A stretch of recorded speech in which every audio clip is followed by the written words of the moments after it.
Hello lovely people, welcome to another book chat, the regular roundup of stuff I've read at some point in my para. Sophie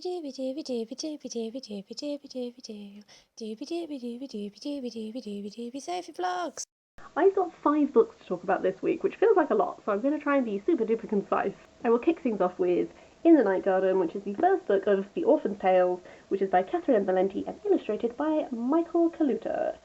This is the first book of a duology, but actually each book is split into 2, so technically there are 4 books in total. Catherynne Valente is one of my favourite writers. She's one of those who, not all of her books always work for me, but I'm always incredibly interested in the ideas that she is exploring and the different genres she plays with. This is one that is not my favourite, but I'm glad I read it, and I enjoyed the process of reading it. I'm not 100% sure whether I'm going to read part 2 or not. I don't know yet. I'm going to make up my mind. So I gave this a 3 out of 5 stars. The concept of this is very much drawing upon 1001 Nights. There's this orphan who lives in the garden of this palace. She's sort of like exiled. She has these markings around her eyes, which turn out to be extremely finely written words, and they are stories. So this brave prince, aka this little child, finds her and she starts telling him these tales. Exactly like 1001 Nights, these are stories within stories. So it's like, in story 1, the character meets a character who begins a tale, and in that tale the character meets a character who begins a tale, which, I really love 1001 Nights. I've never read the original, even though I really want to, and I really should get around to it, but I have read a lot of retellings of it that are also drawing on this story structure. I acknowledge it as a story structure that a lot of people find confusing and hard to keep track of, and I think that is very much part of the nature of that technique. But I personally enjoyed that aspect, and I enjoyed this conscious storytelling aspect. It gets interrupted from time to time, so you do get to follow a bit of what is happening in this original place, even as you follow these stories within stories within stories. One of my favourite parts of that as a form and a structure is that you can have characters who appear in different parts of the stories, and sometimes they are explicitly acknowledged and other times they're in the background, but you're like, oh, that's this character from there. So you see the way that across all of this time that is covered in all of these different stories, the little links that tie them together and stuff like that, and I found that really interesting. This is split in 2. So the first book is one sort of potted story, and then the second book is another potted story, even though there are links between them. I did really enjoy that aspect. I think one of my stumbling points with this is that maybe I wish that the 2 books were published just as one really big volume, because this doesn't feel complete, because where you end up is just you've had these 2 cycles of stories, but nothing's really happened in the original narrative of this boy and this girl, and I'm sure something will. It's just you need to read the second half to find out. So I sometimes wonder if I wish that these were just packaged together as one really chunky volume, and then I could have just read it all as one gigantic thing, and maybe there's a payoff at the end of this original story that will have more of an effect upon me.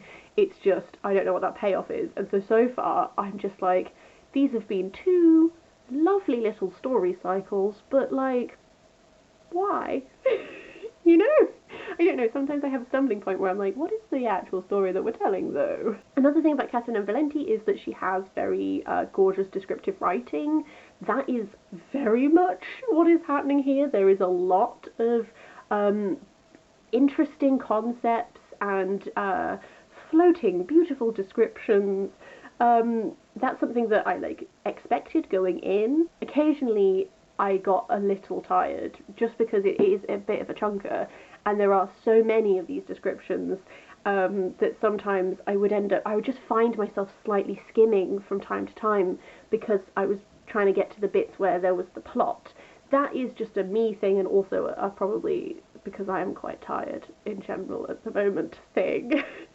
And if you are someone who adores these purple prose, beautiful, flowing descriptive language, lots of visual imagery that is very interesting and unique and original and that sort of thing, if those are things that you really look for in a book, then I can just see you absolutely loving this. This is another one of those books where I understand people who read this and they just fall head over heels and they love it.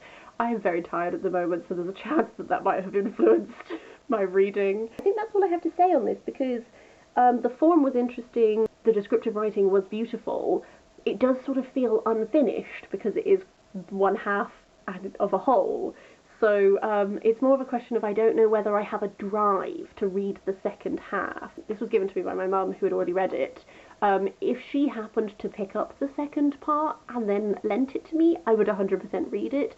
I don't know if I'm going to go out of my way to actively pursue reading the second half of it. But I had a good time, and definitely if you love like beautiful descriptive stories within stories, you will love this book. My other fiction book that I read was The Birth of Venus by Sarah Dunant.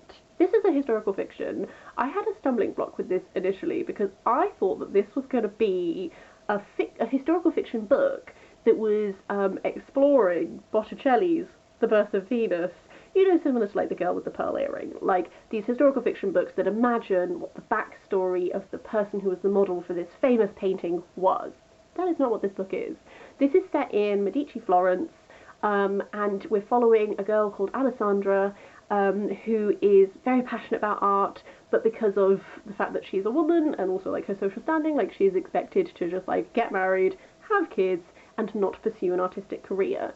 Where this book starts, her sister is just about to be married, she has two brothers, and this painter has come that is sponsored by her father to like paint this big piece for them. She feels drawn to this painter both because of the way he paints and also because she just wants to connect with someone who's artistic so she can actually have these conversations. She has a lot of tension with her older brother, Tommaso. They just hate each other. And then as the narrative of this progresses, we're really exploring like this very tumultuous time in the history of Florence. It followed like the Medici family, the French invasion, Savonarola, who was this big preacher, like all of these things. I think one thing that I felt didn't quite work about this for me is that the prologue shows you where she's going to end up. So it's very much like here she is at the end of her life, and then the narrative is like her giving her life story.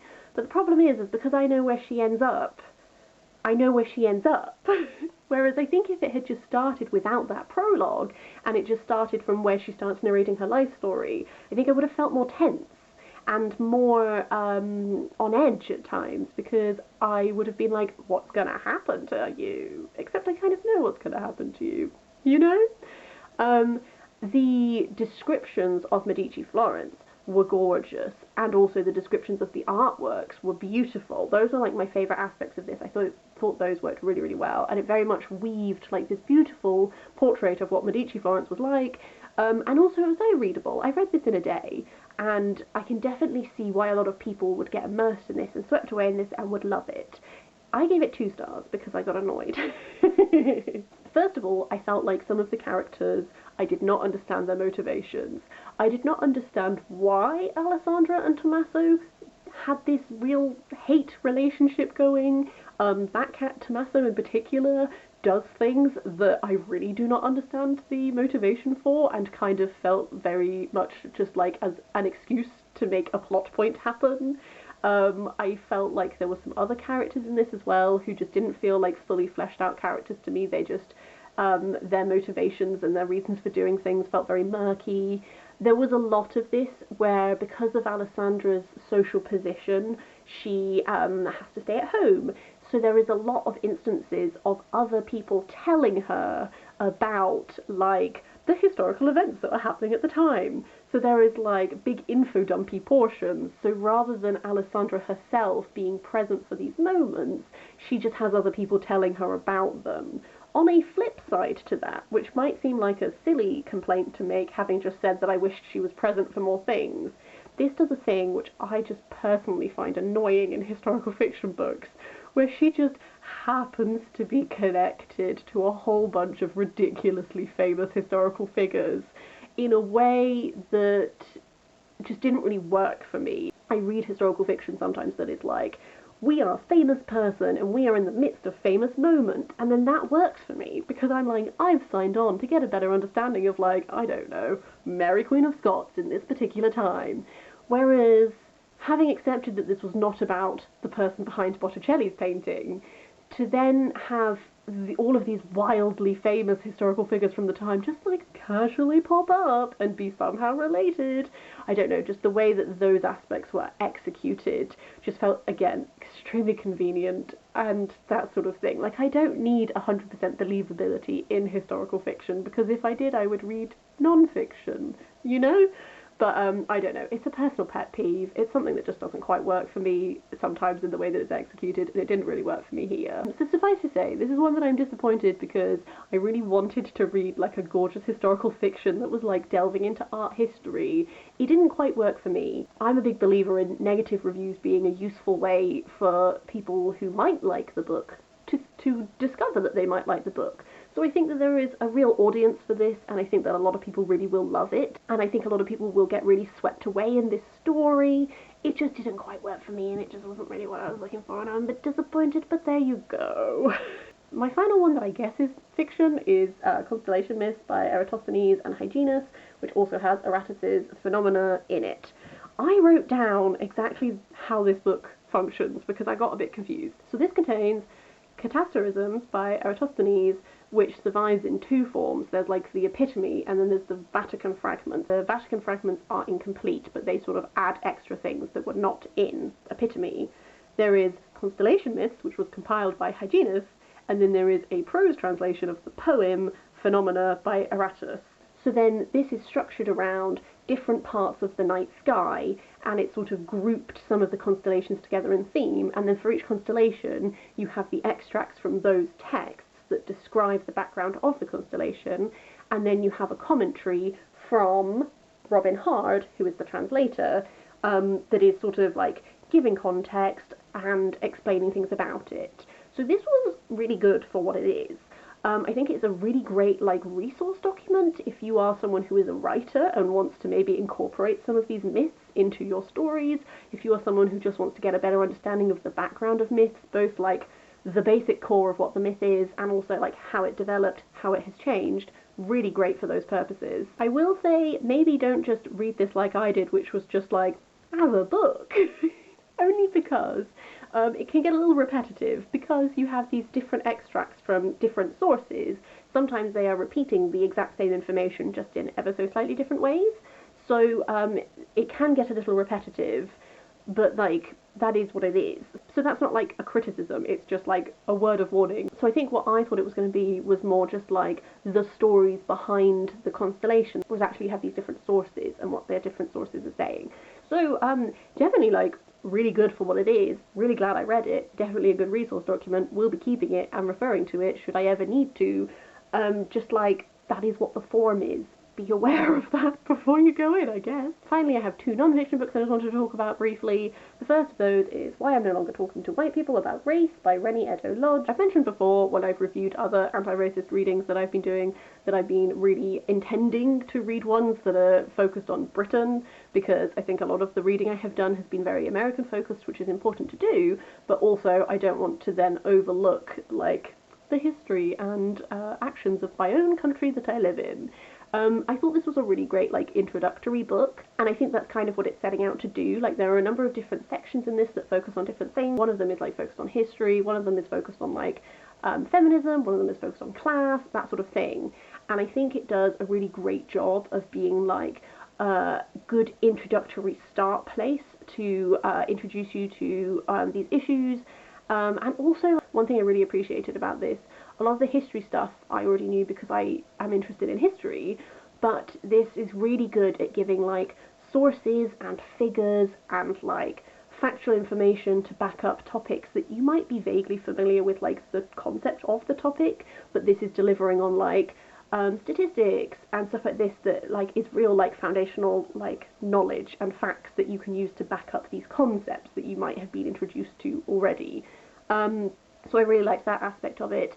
It's also a very easy read. I think the language, the way it's all set out, just makes it like a really quick and easy read as well, which is really great for an introductory book. I definitely think that this is a book to start you on a journey that then you will continue, because I think that kind of is the point of this. You know, I think that this is a book that is one to read when you are like wanting to grapple with these topics more, but it's also very much doing it at like a level at which if you've never had these conversations, then you can start to gain a foundation. But I do think that it is important to do more reading upon this. Partly because it was really interesting reading this, bearing in mind this was published in 2017, So a lot of the stuff that she's drawing on when she's talking about both real events and like studies and stuff like this is stuff that is from pre-then, because, you know, it takes a long time to write a book. So that just really highlighted for me like the ways in which this time that doesn't feel like a very long time actually, when I think about some of the conversations and topics that are being explored in this, and when I think about where those things are right now, sometimes depressingly they feel like they've got a lot worse. Other times there are bits of hope about sometimes these conversations are being like valued more and given more time, that sort of thing. I don't know, it was interesting. I think it's a really good like starter. It's definitely not where I'm going to end my British focused anti-racist reading at all, but I think it is a very good introductory book. The final book I want to talk about is Mom and Me and Mom, which is the final book in Maya Angelou's autobiographical series, which I'm really sad to say that sentence because I've been thoroughly loving working my way through this over time. This one could definitely stand on its own because this is very much focused on the relationship that Maya Angelou has with her mum, Vivian Baxter. So it's split into two parts. So there's Mum and Me, which is focused on when Maya Angelou was a child, because she was brought up by her grandparents. When she then went back to living with her mum, there was sort of this relationship to renegotiate, like how do these people relate to each other and that sort of thing, feelings of abandonment, stuff like that. And then the second section is Me and Mum, which is after Maya Angelou has had her own child and how that affected the relationship with her mother and sort of really like solidified it. This was just a lovely read. Definitely, if you, like me, have read the rest of her autobiographical series, a lot of the events in this you will already be familiar with. It's very interesting to read them with the lens focused on this mother-daughter relationship, because in the original books, Maya Angelou is really good at doing telling you her life story, but also having these other like wider topics and themes that are being explored each time. So it's just very interesting to get sort of this slightly different perspective on these same events. It does mean that every now and then, like I did already know a lot of the stuff she was talking about, but I did like this deepening understanding of her relationship with her mother. I thought it was really lovely the way that they grow from this place of having to sort of navigate what their relationship will be, because there are these feelings of abandonment and messy things and that sort of stuff. And then by the end of this, how strong their bond is and how much they really like love and respect each other as humans and really value each other. Yeah, that was just really lovely. So a really lovely end to the autobiographical series. Definitely not where I'll be ending my Maya Angelou reading. I want to read everything she's ever written, quite frankly. But a very easy read as well. I will say that the language in this is super easy to read, and there are some like photographs within it and stuff like that. I don't know, it was just lovely to put like faces to the names that I have read about in other books, to have this lens focused on this particular relationship. It was really nice. That's it. As per usual, I would really love to hear from you. Have you read them? Do you have thoughts? Have you not read them, and do you have thoughts anyway? I would love to hear all of that and more in the comments down below. Please do let me know your thoughts. Otherwise, I hope you're having a really lovely day, and I will see you next time for something different.